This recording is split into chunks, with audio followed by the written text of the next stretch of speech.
नमस्कार दोस्तों, मैं गिरहुआ टेक्स भोजपुरी आप सब देख रहे हैं। अब सवाल ये है कि क्या पवन भैया जाते ही सांसद बन जाते हैं तो क्या भोजपुरी से ले लेंगे संन्यास।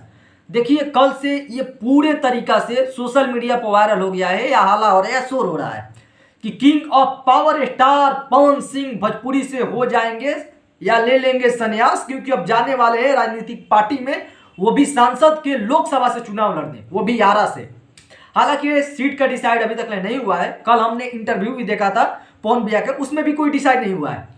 अब मेरे तरीका से कई दो सवाल होते हैं। अब पवन भैया जैसा आवाज भोजपुरी में किसी का है नहीं, तो इतना कहना कि पवन भैया ले लेंगे भोजपुरी से संन्यास, तो ये गलत होगा। हाँ, ये चीज जरूर होगा कि जो आपको गाना लगातार या एक सप्ताह में एगो मिलते हो, महीना में शायद एगो मिले, शायद लोकगीत के जो प्रोजेक्ट हो वो बहुत ही कम हो जाए।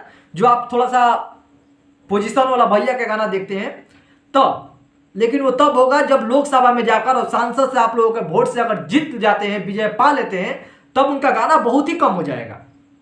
क्योंकि लोग जैसे ही गाएंगे थोड़ा सा खराब निकलेगा तो विपक्षी पार्टी उठाने लगती है सवाल कि देखिए पवन सिंह जी ने क्या गा दिया, और हर एक विपक्षी पार्टी दूसरे पर नजर जरूर रखता है।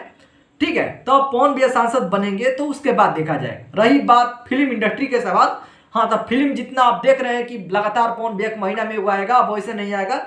हो सकता है एक साल में 2 ही फिल्म आए, लेकिन बहुत बड़ी फिल्म आए सांसद बनने के बाद।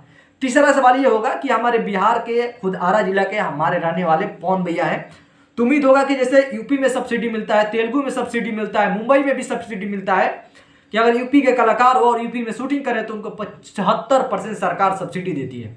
लेकिन अगर हमारे पवन भैया सांसद बन जाते हैं तो इस चीज को अगर मंत्री कोई बना देता है तो ये चीज पवन भैया कर सकते हैं, क्योंकि टोटली वो भोजपुर जिला का, हमारे आरा जिला का रहने वाले, तो टोटली ये सब काम कर सकते हैं। तो हमारा भी शुभकामनाएं होगा और एनी टाइम इस चीज में सपोर्ट होगा कि भैया जाएं, लोकसभा चुनाव लड़े और विजय पाए। गाना कम मत करें, नहीं तो फिर दिक्कत हो जाएगा।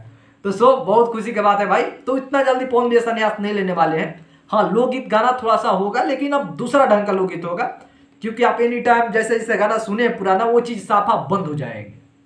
हो सकता है कि महीना में 1-2 गाना मिले, ठीक है, उतना काफी है फैंस के लिए। ठीक है, क्या चाहिए गाना, फिल्म दो ऐसा कि लगे कि हाँ बनाए हैं। फिलहाल भैया का यही न्यूज है कि ये सोशल मीडिया पाला हुआ है कि पवन भैया भोजपुरी से दहिंड हो जाएंगे। ऐसा नहीं है, भोजपुरी से दहिंड होने में पवन भैया के बहुत दिक्कत होगा। अब ये सवाल इसलिए मुख्यतः हो जाता है, सब लोग उठा भी देते हैं, क्योंकि निरहुआ, मनोज तिवारी, यहाँ तक कि रवि किशन, तीनों जना का परिस्थिति देख रहे हैं, जो कि बहुत बड़े बड़े सुपर स्टार रह चुका ऑलरेडी।